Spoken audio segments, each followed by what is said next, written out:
Bienvenidos todos a PLF, el primer podcast de judaísmo en español. ¿Cómo estás, Elo? Todo bien, todo correcto.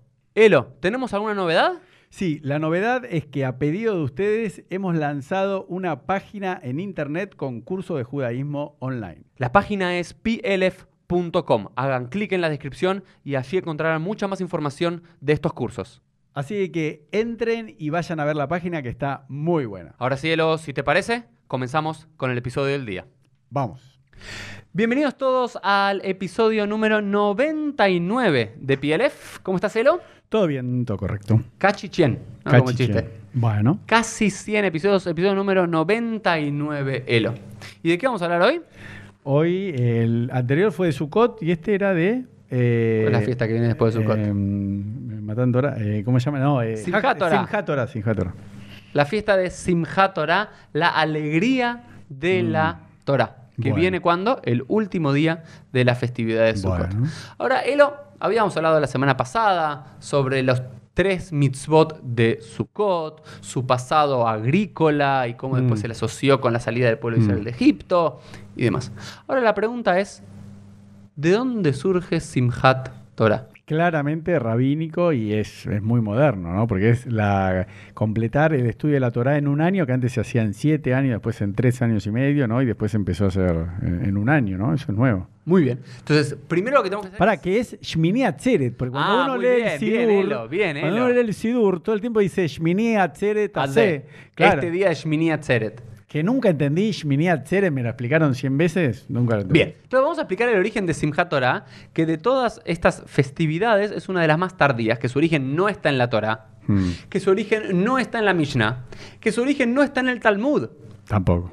Recién, y Talmud estamos hablando finales del siglo V, comienzo del siglo VI. Recién comienza a ser una festividad con su entidad hacia finales de la época de los Geonim, recién en el siglo IX, en el siglo X. O sea que, a ver, si bien tiene 1000 años, no vamos a decir que tiene pocos años, en la tradición judía hay cosas que tienen, no sé, el Brit Milá tiene 3800 años. Perfecto. Entonces, relativamente, Simchat Torah es una fiesta moderna. Y lo segundo, que es quizás lo más cómico de Simchat Torah, que en realidad el día que todos decimos vamos a festejar Simchat Torah, Shmini Atzeret. ¿sí? Realmente tiene otro nombre en la Torah y que tiene otro significado totalmente diferente, que es Shmini. Shmini Atzeret. ¿Por qué? Porque se nos dice que la festividad de Pesaj, vamos a rezar ahora Pesaj con Sukkot, Pesaj son 7 días. Y en realidad Sukkot son 7 días plus 1, 7 días más 1. Sí. El último día de Sukkot, dicen los raminos, es un Hag Mipnei Atzma, es una fiesta en sí misma. Nunca lo entendí. ¿Y cómo se llama esa fiesta? Shmini Atzeret. Shmini Atzeret. No sé, como que Dios Shmini- está tan contento que no Shmini se es el quiere octavo. ir. Me quiero quedar, no se vayan. Bueno, me quedo, me voy. Entonces me quedo un día más. Estamos todos repodridos de la fiesta. A mí me dicen, está Shmini Atzeret de pesas, creo que los mataban a los rabinos. Pero en Sukkot como es más tranquilo. Sí, Pero, ¿cuál es bien, la explicación? bien, de- vamos. Ahora. ¿Vale la pena 10 minutos hablar de Shmini Atzeret? Sí. No, porque hay que hablar de Shmini Atzeret para entender por qué está Simchat Torah y por qué está Simchat Torah en este momento. Ahora yo lo voy a Vamos. explicar todo, Bueno. querido alumno. Vamos. Talmid Yakar. Esperemos un Familia poquito. acá. A ver. ¿Cómo estamos con la paciencia? Ela? ¿Cómo le estás trabajando la paciencia? No, bien. Bien. No, en Ok, serio. entonces como Shmini Atzeret. Elo no entiende qué es Shmini Atzeret y nadie va a entender qué es Shmini Atzeret porque nadie tiene la más mínima idea qué es Shmini Atzeret. ¿Viste? No, por eso. ¿Por qué? Porque es la única fiesta bíblica que no tiene Sí. ninguna explicación. Pero vayamos Pero para, quiero un poquito. a la palabra Atzeret. Atzeret, Es un minuto. la un minuto, salida. Para, un minuto. Sí. No, Atzeret no es salida. ¿No? Es convocatoria, asamblea. ¿cómo? Vamos a ver. Pesaj, dijimos, el inicio de, sembrar las cuestiones, la salida de Egipto, Shavuot, los Bikurim, las primicias, la entrega de la Torá, Sukkot, la recolección de todos, Hag Asif, y después los 40 años del pueblo israelí que estuvo habitando en estas Sukkot, vamos a decir. Yom Kippur es el día de la expiación. Y después tenías el día del toque del shofar, que vamos a hablar en otro momento, que es lo que hoy conocemos Bueno. con Rosh Hashanah. Sin embargo, en la festividad de Sukkot se nos dice que había el octavo día de Sukkot, también era un día de asamblea. Y ahí dice el nombre, Shmini Atzeret. Ah. Shmini viene de 8, Sí. de Shmone. Atzeret, asamblea o convocatoria. O de Atzor, que es parar. O sea que es un octavo día en el cual también se refrenan todas las tareas prohibidas. ¿Recordás cómo en Pesaj decía que el primer día y el último día son días de Yom Tov? Sí. Son días donde todas las melajotes están prohibidas. Sí. Esos son días de Atzor o de Atzeret. Días, al parecer, que en el mundo antiguo eran como días festivos en los cuales nadie hacía ninguna labor, sino que todos se reunían en las plazas públicas, en el centro de la ciudad y lo que fuese, para convocarse y celebrar y agradecer y bendecir a Dios. ¿Ok? Entonces, al parecer, una opción es que Shmini Atzeret sea simplemente el cierre de Sukkot. Que no tenga ninguna significación por fuera de Sukkot, que Pero sea otro día como más. de la misma forma que, ¿te acordás, Pesaj, que el primer día es Hag y el último día es Hag y en el Sí. medio es Hol HaMoed? Sí. Ok, al parecer lo mismo sucede con Sukkot. El primer día Sí. el primer día es festivo, después hay otros días intermedios, 6 días semifestivos, y el último día, que es el octavo, es un nuevo día festivo, ¿ok? Como de cerrar este ciclo. No, pero sí, como Pesaj termina el séptimo, ¿para qué le agregaron 8? No, ok. Eso tiene que ver con otra cosa, que en realidad Pesaj hoy también son 8, pero es 1 más 7. Porque esto lo vamos a explicar en otro episodio en un Bueno. momento. Acordate que en un origen, Haga Matzot, la fiesta de las Matzot, y Haga Pesaj eran dos festividades diferentes. No sabía. Haga Pesaj duraba solo un día. Era del 14 al 15 de Nisan. El cordero. El cordero. Sí. Y después se iniciaba una fiesta que duraba 7 días, que era del 15 al 22 de Nisan, del primer mes, que era Haga Matzot, las fiestas de los panes. No sabía. Y luego, como estaban tan unidas, una inmediatamente después de la otra, se las unió. Lo mismo, al parecer, pasó con Sukkot y Shmini Atzeret. Ah. Al parecer, Sukkot era una fiesta de 7 días relacionada netamente con Sí. la cosecha. Eso está bien. ¿Sí? Y después, al parecer, había un día además, ¿sí?, al final de ese periodo, que era una fiesta totalmente autónoma, que se llamaba Shmini Atzeret, el octavo día de la congregación, de la asamblea. Ahora bien, ¿qué símbolo tenía esto? ¿Qué significado tenía? No tenemos la más mínima ¿No? idea. No. En la Torá no nos dice absolutamente nada. No se lo relaciona con ningún evento histórico, como en las otras tres Pero sí festividades. aparece Shmini Atzeret. Pero la aparece palabra. Shmini Atzeret. Qué bárbaro. Y los académicos, la verdad, es que al día de hoy tienen muy poco conocimiento de qué es lo que originalmente significaba esta fiesta autónoma pegada a Sukkot. Qué bárbaro. Algunos dicen que era simplemente el día final de toda esta celebración. Digamos, como el primer día celebramos, los días intermedios, y el último día celebramos. Y otros dicen que era una fiesta autónoma que luego con el tiempo se la asoció a Sukkot. Bueno. La única referencia que tenemos, y ahí surge el Midrash que vos dijiste, que después los Mekubalim, los cabalistas, y especialmente el mundo hasídico, lo va a supertomar, es esta noción que durante los días de Sukkot, en total se ofrendaban ¿cuántos toros? No sé. 70. Iban cayendo. 70 naciones. Todo eso. Sí, 14, 13, 12 y demás, hasta llegar a, en total, en los 7 días entregaban 70. Y esto, muchos rabinos lo toman 70 a 70 naciones del mundo. Entonces, como que era una fiesta del mundo. Porque era todo el mundo agradecía a Dios. ¿Por qué? Por la naturaleza. Por la cosecha. Los judíos no eran los únicos que sembraban y cosechaban. Todos. Entonces era una fiesta. Obvio. Los rabinos la entienden, y después los Mekubalim y los hasídicos mucho más, como era la fiesta de el mundo entero. Celebra. Sin embargo, en Shmini Atzeret cambiaba todo y se entregaba un solo toro. ¿A quién representa? Pueblo de Israel. Al pueblo de Israel. Vamos. Entonces, ahí surge este Midrash, que es la única explicación que hay, porque de Shmini Atzeret incluso no hay un tratado talmúdico de Shmini Atzeret. No. No hay casi alajot de Shmini Atzeret. No. No hay costumbres de Shmini Atzeret. No. Es como la fiesta más pobretona de todo. ¿Qué tiene Shmini Atzeret? Nada. Es un día que incluso no podés hacer ¿qué? Sukkah. No podés ir a la Sukkah. Ah, eso yo siempre sufrí, porque te dicen, no, ya no está mal la mitzvah. Es que ya no es Sukkot. Te la desarman. Yo me acuerdo que decía en O el no te la templo... desarman, no, en realidad no te la podían desarmar porque seguía siendo Yom Tov. Pero no podías, pero no esa noche de Shmini Atzeret ya no dormías en la Sukkah. No, y ya no... Ya no comías. No decís brajal, no le decías lleva brajal, Sukkah, nada. Entonces está desasociada de Sukkot, por eso es una fiesta autónoma. Y al parecer está asociada con esta idea de que Dios quería quedarse un día más solo con el pueblo de Israel. Y eso al mundo cabalista, digamos, hasídico, muy nacionalista, así, chauvinista, le gusta esta noción. Pero aparte hay algo, no hay ninguna costumbre particular de Shmini Atzeret. No. Digamos, en Pesaj, bueno, tenemos todo lo que no comemos, lo que comemos el Seder. En Sukkot tenemos la Sukkah. Ok, los Arbat Minim. En Yom Kippur ayunamos, nos vestimos de blanco. En Rosh Hashanah tenemos el shofar. No sé, en Purim tenemos la Megilá. En Hanukkah encendemos la Hanukkah.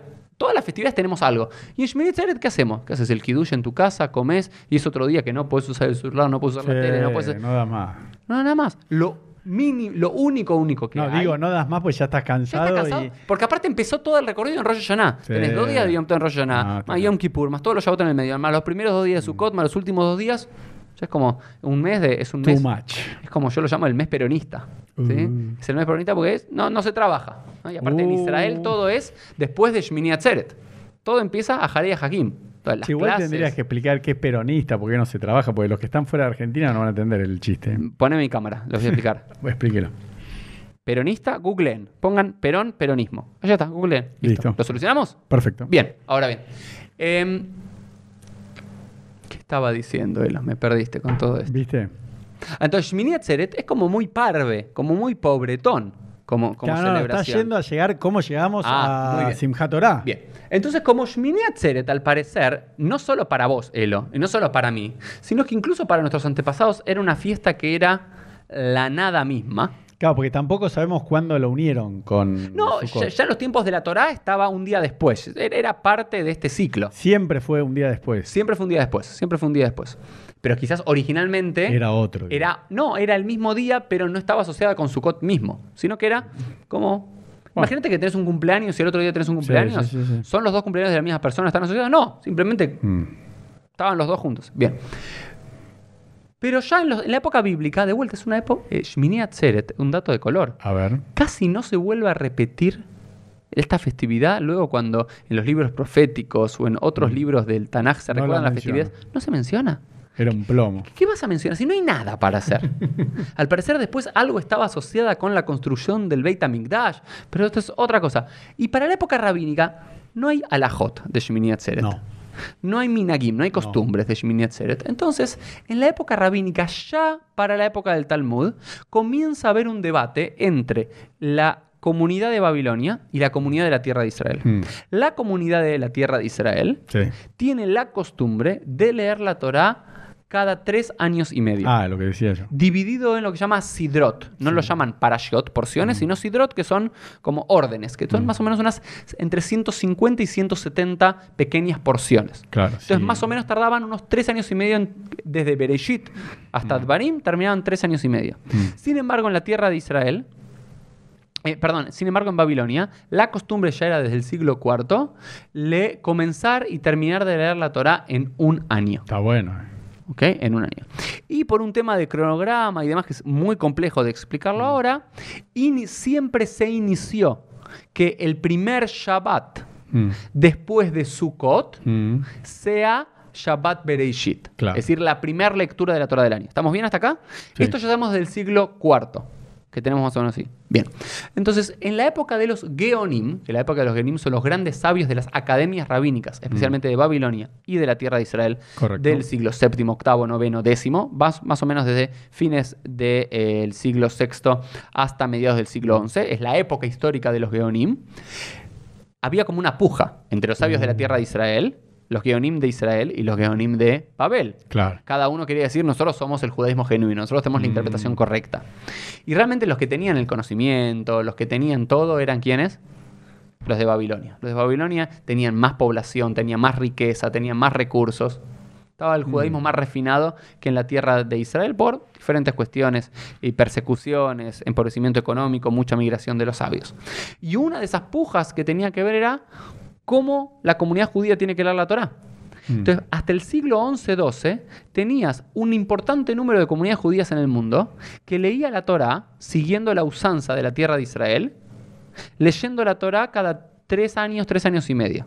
¿Sí? Hasta el siglo XI-XII. Qué bárbaro. Incluso en Egipto, en Siria, en Italia, en muchas comunidades que habían sido influenciadas por el judaísmo israelí y por el Talmud Yerushalmi. ¿Estamos bien en lo que se entiende? Sí, está claro. Sin embargo, muchas otras comunidades pegadas a esa, que también vivían en Siria, también en Israel y también en la tierra de Egipto, pero influenciadas por los Geonim de Babilonia, empezaban y terminaban de dar la Torá en un año.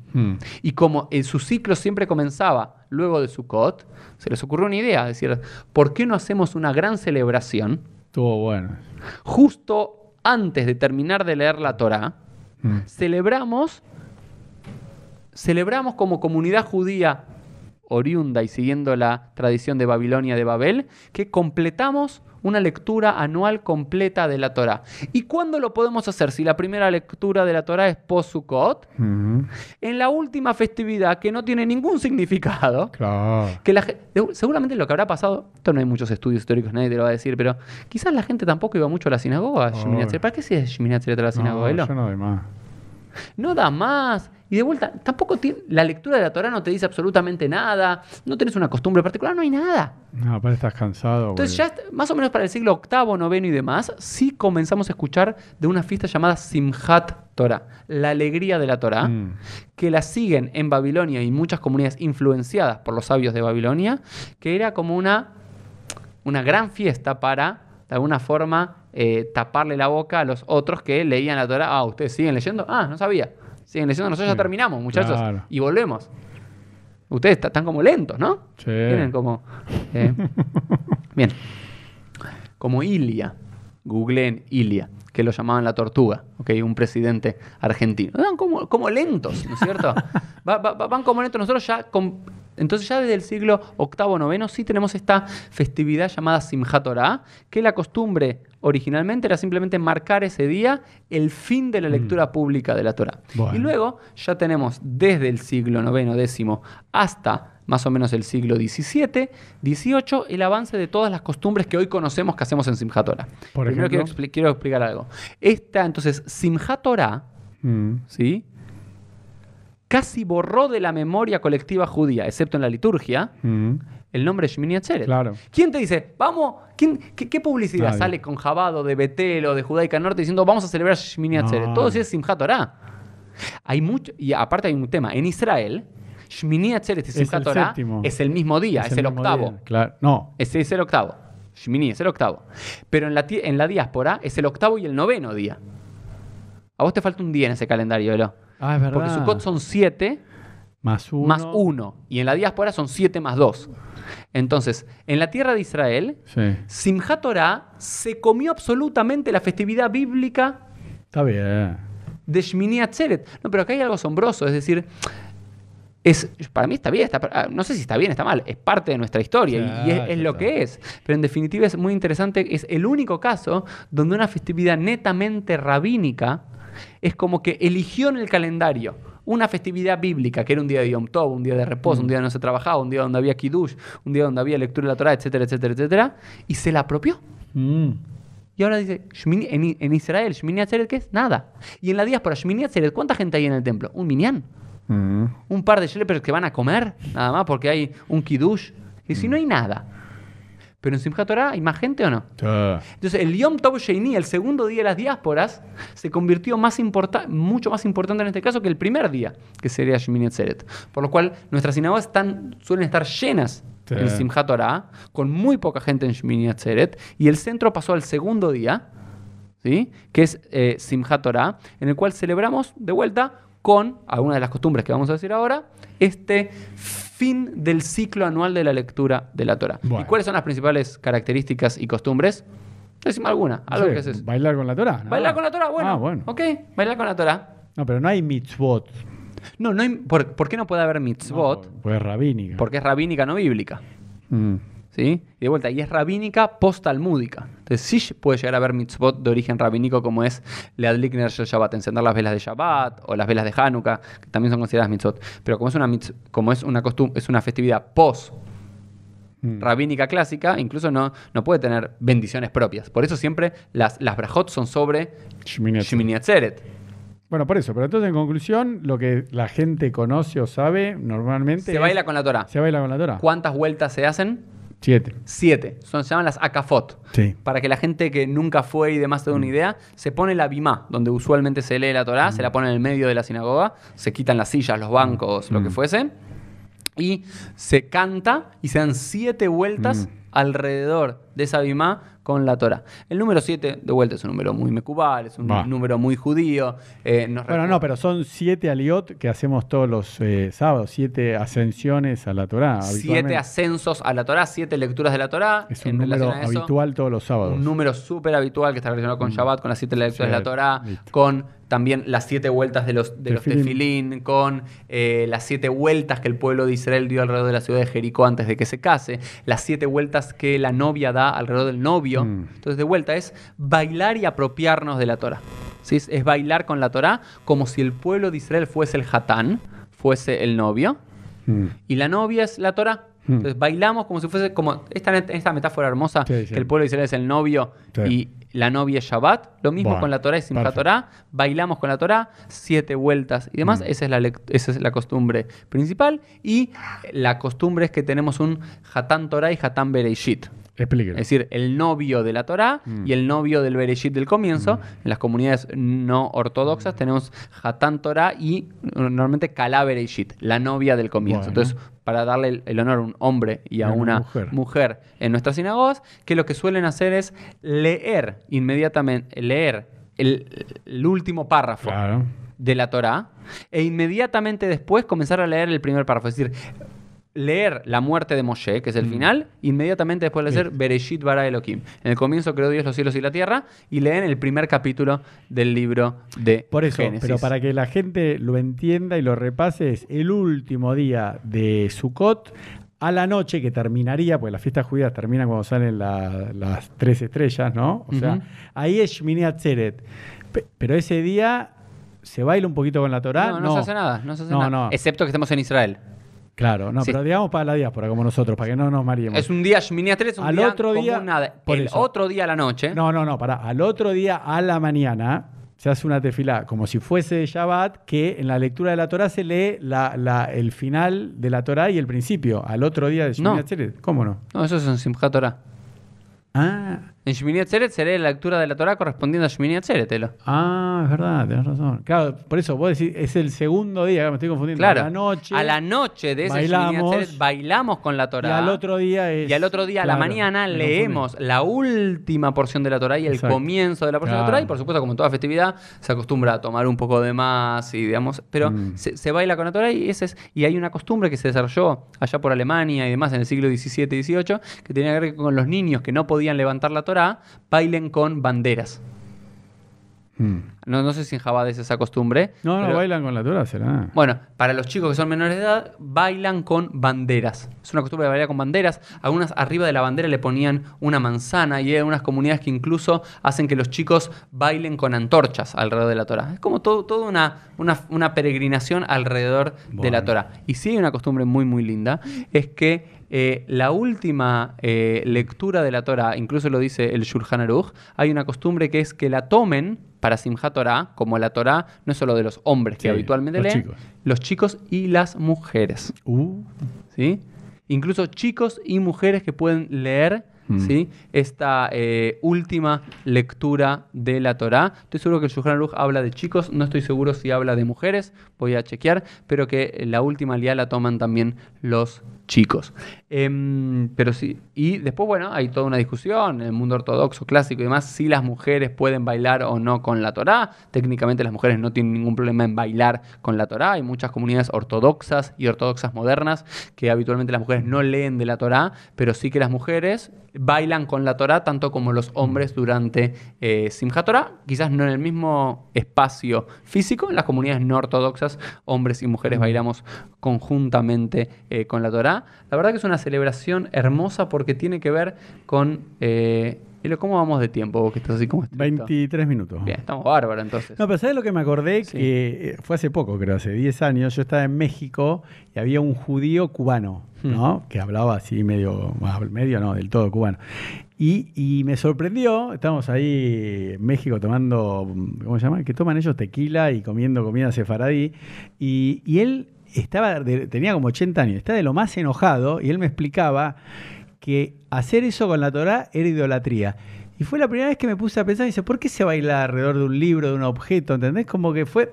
O sea, no estoy haciendo un juicio de valor, pero viste que nosotros lo tenemos totalmente naturalizado. Pero si vos ves en el Discovery Channel o en Netflix un documental de gente que baile con un objeto y le dé beso y se toque y haga así, que es casi como persignarte, yo dije...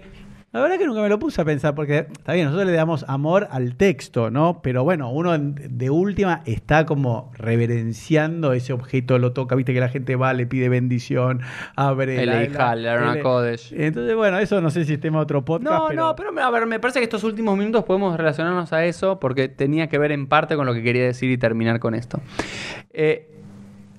La pregunta es, claramente, todo signo de devoción hacia algo puede derivar de alguna forma u otra en un signo idolátrico, ¿cierto? Incluso podemos llegar a idolatrar a Dios. Hoy. ¿Sí? Cuando entendemos que lo que estamos viendo, ese objeto, es simplemente un símbolo de algo más, ¿sí? Que no es que estás... Cuando pasa la Torá y le das un beso a la Torá, o te levantás frente a la Torá, Sí. o incluso cuando hay un jajam, cuando hay un sabio, Sí. que te levantás Sí. un poco en señal de eso, la pregunta es, ¿vos estás reverenciando al sabio? ¿Estás reverenciando a la Torá? No. Vos estás reverenciando a la Torá, al conocimiento que tiene ese sabio, y no estás reverenciando el texto físico de la Claro. Torá, sino que estás reverenciando el texto de la Torá. Incluso no estás reverenciando el texto mismo de la Torá. Estás reverenciando quien dio esa Torá, Claro, que es claro. Dios. Entonces, de vuelta, seguro que puede llegar a pasar. Lo mismo con la mezuzá. Cuando vos le das un beso a la mezuzá, los que acostumbramos a darles un beso a la mezuzá, ¿estás diciendo esta mezuzá es Dios? ¿O esta mezuzá es la que me protege? ¿O esta mezuzá es mi ídolo? No, ninguna de esas. Es simplemente un objeto de amor. Cuando le das un beso a tu hijo o a tu hija, es una señal No, lo que pasa de que- amor, de cariño, para algo que es muy propio. Y ahí eso es lo que quería decir. Por supuesto que se puede desvirtuar, Elo. No, yo no digo, al contrario, yo no estoy diciendo que los judíos los desvirtuemos, porque a mí nunca se me pasó Claro. por la cabeza, pero a raíz de lo que me dijo, digo, bueno, entonces tal vez un católico, y lo digo con mucho respeto, cuando va y hace, que yo veo que dicen carteles adoración a la Virgen, ¿no? Entonces, a las 5 de la tarde, adoración. O ven a Jesús, que está, ¿cómo se dice? No, una imagen, no Sí. una imagen, está como, Sí. no una estatua, ¿cómo se dice? Cuando No sé. está Sí, el sí. Jesús tipo tallado. Sí, Entonces digo, no, tal vez un católico me dice, no, yo ya sé que eso no es Jesús, yo ya sé que eso no es la Bueno, Virgen. eso- Eso me recuerda. Entonces yo digo, no Bueno, sé, qué sé yo. Eso ¿viste? creo que es para otro podcast muy interesante. Obvio. Me parece que hay un podcast bueno que podemos hacer un episodio que tiene que ver con la idolatría. Eso está Eso bueno. me encanta. Bueno, vamos a hacer un podcast sobre Que la idolatría. Maimónides dice que no se puede leer la borra del café, no se puede hablar con un pájaro en la boca, cada Vamos a hablar de quilombo eso, no, ahí. pero en relación a eso, también hubo como muchos debates dentro del mundo cristiano, en el siglo VII y especialmente en el siglo XVI-XVII, con los movimientos iconoclastas. Hubo muchos intentos, 2 veces en la historia del cristianismo, intentos iconoclastas. Iconoclastas era destruir los íconos, destruir los ídolos, es Claro. decir, volver a ser una religión mucho más parecida al judaísmo Claro. o al islam, en los cuales Sí. las imágenes no son importantes, porque muchas veces lo que decían es, vos estás reverenciando esa imagen. Claro. No está, pero lo que decían muchos que defendían el uso de las imágenes es decir, no, yo uso esa imagen para conectarme con Dios. Claro, claro. Lo mismo que nosotros decimos, lo mismo que un Hasid dice que no estás idolatrando al Rebe, sino que el Rebe es tu canal para Dios, o lo mismo que decís, no, yo no estoy idolatrando a la Torah. La Torah es mi forma de conectarme con Dios. Pero así lo que quería hacer referencia, Joelo, antes de eso, Te quedan 3 minutos. para terminar, tenía que ver con la importancia que tiene el estudio para la tradición judía. Si algo que a mí me enamora de nuestro judaísmo y de nuestra Torá es el amor que le tenemos a un texto. Que nosotros recibimos el apodo del pueblo del libro, no nos dimos nosotros mismos. No sé, dijimos que somos el pueblo elegido después de No, eso. no, ni siquiera fue solo el pueblo elegido. Eso tampoco está dicho, Aman y ¿No, Pjar. no lo dijimos nosotros? No, dice Am Segulá, ¿ok?